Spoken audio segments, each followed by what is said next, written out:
Before we do a deep dive into our final case details, a logistical introduction on how the U.S. Supreme Court accepts case appeals.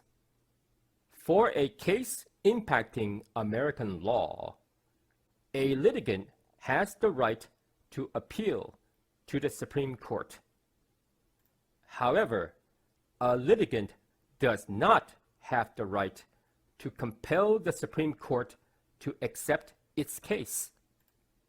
In fact, the Supreme Court is fully independent to determine whether the case in question even warrants a federal or constitutional law question. As a litigant, you formally petition the Supreme Court via the Latin term arito vicetioari, or via American vernacular, writ of certiorari, which still can be a mouthful of Latin. So, by even simpler American legal slang, writ of cert. It literally means to certify court records, which is a request to the Supreme Court to accept one's case. If accepted, the Supreme Court will order the lower court to send up one's case records to the High Court for review. Usually from the Federal Appellate Court, but direct appeals from Federal District Court have also happened under extraordinary circumstances, like the U.S. government being the party executing the appeal on a specific federal power question. On deciding which cases to accept, the Supreme Court follows the Rule of 4 doctrine.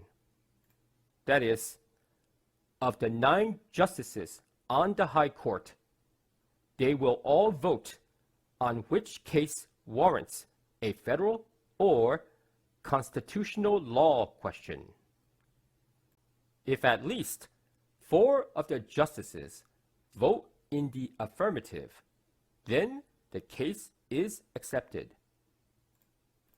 If this 4 justices threshold is not met, Supreme Court has formally declined one's appeal petition. Therefore, the lower court ruling, by default, is now affirmed as the final law of the land.